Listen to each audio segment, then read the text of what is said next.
ایرانی وزیر خارجہ عباس عراقچی کا اسرائیلی حملے میں شہید اسکول کی بچیوں کی قبروں کی تصویر پر پوسٹ کرتے ہوئے پیغام کہا کہ یہ ان 160 سے زائد معصوم بچیوں کی قبریں ہیں جو امریکی اسرائیلی بمباری میں ماری گئی تھیں۔ ان بچیوں کے جسم کے ٹکڑے ٹکڑے کر دیے گئے۔ مزید کہا کہ غزہ سے مناب تک بے گناہوں کو سرد مہری سے قتل کیا گیا۔ ہم موجودہ جنگ کو علاقائی جنگ نہیں سمجھتے۔ امریکہ کے ساتھ جنگ کے اثرات خطے تک پھیلے ہیں۔ ایران ماہانہ 100 میزائل بنا رہا ہے۔ ایران کو کسی صورت جوہری ہتھیار حاصل نہیں کرنے دیں گے۔ ایران پر پہلے حملے میں بڑے پیمانے پر اموات ہوئیں۔ امریکی وزیر خارجہ مارکو روبیو کی میڈیا سے گفتگو کہا کہ ایران ایسی جگہ کو نشانہ بنا رہا ہے جس کا جنگ سے تعلق نہیں۔ ایران ایئرپورٹس، ہوٹلوں، سفارتخانوں پر حملے کر رہا ہے۔ ایران سفارتخانوں کو بھی نقصان پہنچا رہا ہے۔ ایران جیسے ملک کے پاس میزائل ٹیکنالوجی نہیں ہونی چاہیے۔ ایران کمزور ہو چکا ہے، اگر اس کو مزید وقت دیا تو مضبوط ہوگا۔ مزید کہا کہ موجودہ ایرانی رژیم انسانیت کے خاتمے کی سوچ پر چل رہی ہے۔ امریکہ نے جان بوجھ کر کسی اسکول کو نشانہ نہیں بنایا۔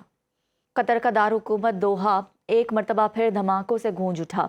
عرب میڈیا کے مطابق قطر کے مختلف علاقوں میں دھماکوں کی آوازیں سنی گئیں، جس کے بعد ہائی الرٹ جاری کر دیا گیا۔ دوسری جانب ایرانی فوج نے امریکی فوج کے مزید 7 ڈرونز مار گرانے کا بھی دعویٰ کر دیا۔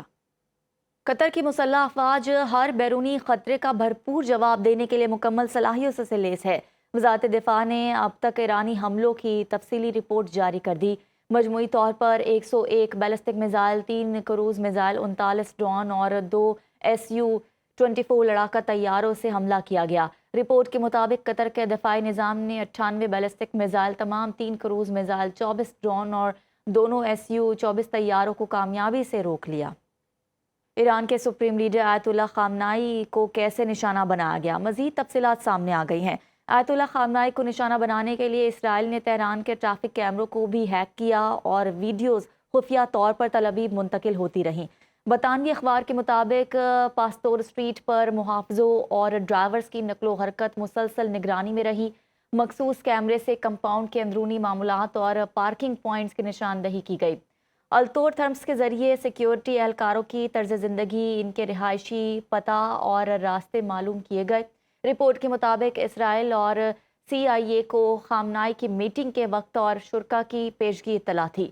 حملے کے وقت موبائل ٹاورز جزوی طور پر غیر فعال ہو گئے، جس کے باعث حفاظتی عملہ ممکنہ وارننگ سے محروم رہا۔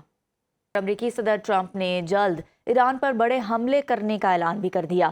واشنگٹن DC میں تقریب سے خطاب کرتے ہوئے کہا کہ ابھی ہم نے سخت حملے شروع ہی نہیں کیے، ضرورت پڑی تو ایران میں زمینی فوج اتاریں گے۔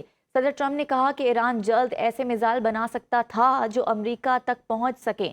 ایرانی بیلسٹک میزائل پروگرام بہت تیزی سے بڑھ رہا تھا۔ ایران کے دور تک مار کرنے والے میزائل خطرناک ہیں۔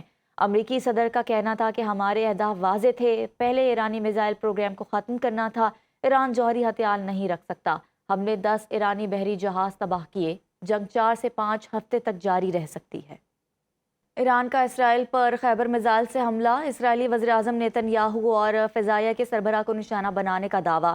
ایرانی پاسداران انقلاب کے مطابق ایرانی فضائیہ نے نیتن یاہو کے دفتر پر خیبر میزائل داغے۔ اس عمارت کو بھی خیبر میزائل سے نشانہ بنایا گیا جہاں اسرائیلی فضائیہ کے سربراہ موجود تھے۔ ایران کے وعدہ صادق چہارم آپریشن کے تحت تل ابیب، حیفا اور دیگر شہر دھماکوں سے گونج اٹھے۔ ایرانی پاسداران انقلاب کے گارڈز کا بیان میں کہنا ہے کہ حیفا میں فوجی تنصیبات کو نشانہ بنایا۔ ایرانی حملوں کے بعد مقبوضہ بیت المقدس میں 5 اسرائیلی زخمی ہو گئے۔